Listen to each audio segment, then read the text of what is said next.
Nagkamali ba ako? Ayaw niyong maniwala eh.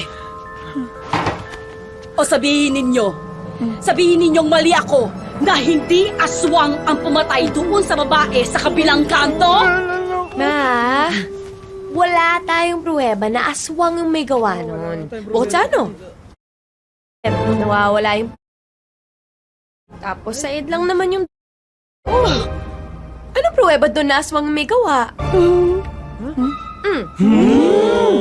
Pasensya na kayo, kanina kasi nagsigayan. Malamang nakasinghot yan ng sunog na tsinelas. Pero ate, sandali! Anong gagawin natin? Mukhang na-invade na tayo ng mga aswang! Sabi ko sa inyo eh, ayaw nyo maniwala may aswang! Ganito ang gawin natin ha. Siguraduhin ninyo sarado ang lahat ng mga bintana! Isarado nyo ang pintuan! Oo, siguraduhin ninyo na walang makakapasok dito na! Opo.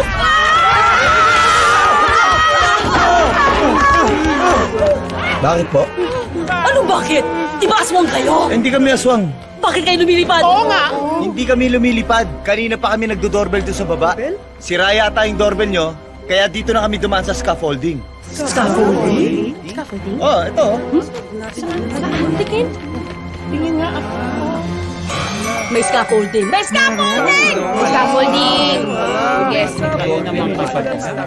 Sige. Hoy! Pasok kayo mga pogi. O dahan-dahan. Ano bang may paglilingkod namin sa inyo? Naghahanap sana kami ng... Bakit? Ano problema? Aray! Diyos ay mukha mo! Hindi, wala. Ano yun? Naghahanap kami ng boarding house. Boarding house? Bakit naman kayo naghahanap ng boarding house? Naghahanap kami ng matitirahan. Mama, Gusto kasi namin itong lugar nyo. Sa malapit sa call center na pinagtatrabawan namin. Mama, teka lang. Parang puno na. Pasensya na po kayo. Wala na pong lugar dito. Wala na pong bakante. Pasensya na po, puno. Sa kwarto ko, pwede pa doon eh! Kahit magpatong-patong na tayo doon, huwag kayo mag-alala, wala naman ako mali siya sa katawan. Pasensya na, pero kami meron. Eh alam ninyo, kahit gustuhin man namin, no, na dito kayo, pero wala na talaga kaming bakante, mabuti pa humanap na lang kayo ng ibang boarding house.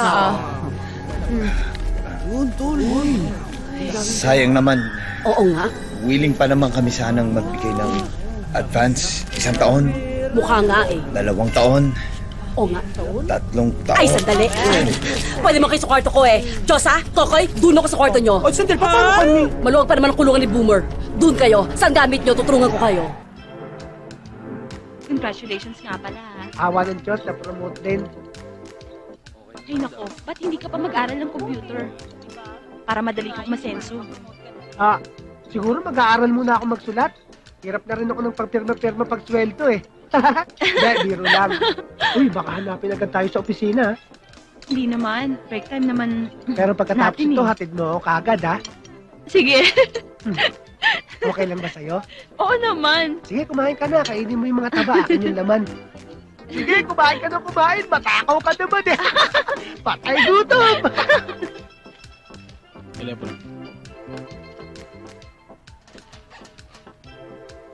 Ay. Hello? Hello, Grace. Oh, Elwood. Bakit? Umakit ka muna daw sa opisina at pinapatawag ka ni Tito Dogs. Importante daw.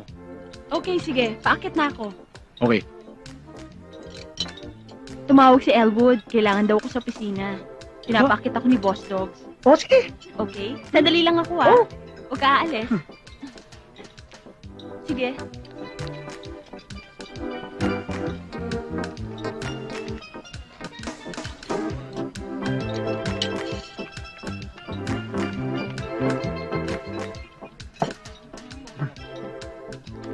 Kala ko ba, akit ka sa opisina.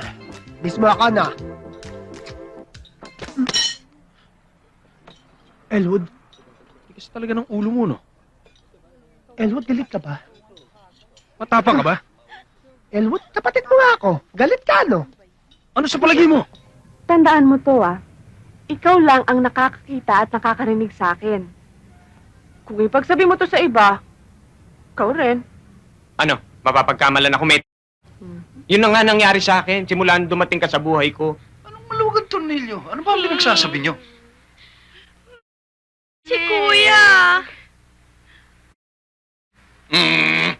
Saan andon? Magkaliwanagan nga tayo. Sino ba yung sinasabi mong boss?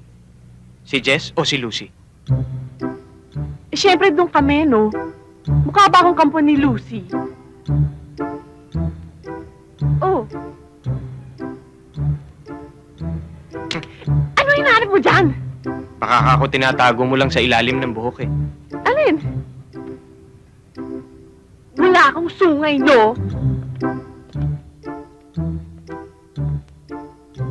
Oo, kaya lang nagsisimba dahil may kailangan, di ba?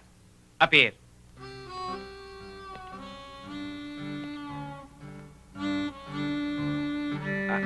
Alam ko na.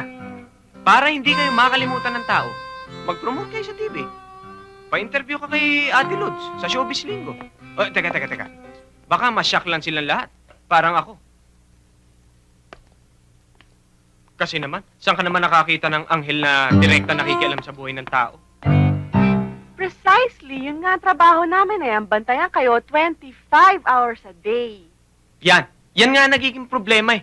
Oo. Sa sobrang pagbabantay nyo, nawawala na kami ng privacy. Naliligo nga ako ngayon, nakadamit na eh. Oo nga eh. Makaalis na nga! Okay. Teka. Sasama ka na naman? Siyempre. Pwede mag-request? Oo naman ikaw pa. Kaya nga kami nandito, di ba? Dahil lang sa inyo. Ano yun? Pwede. Huwag ka na sumama. Naiilang ako pag kasama ka eh. Bakit? Dahil illegal yung gagawin mo? Bahala ka.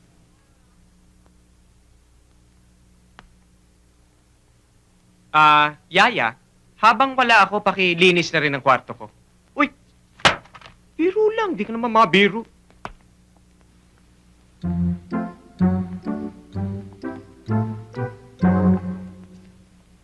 Totoo ba yun? Daddy, sino kausap ni Kuya? Alay ko. Nakita mo, Dad? Si Kuya, aliw na aliw. Kausap yung sarili niya. Oo nga eh. Daddy, may lie ba tayong ganito? Oo nga, Dad. Eh, yung ganito, wala. Pero yung ganon, baka. Kaya mag-iingat kayo. Daddy! Daddy!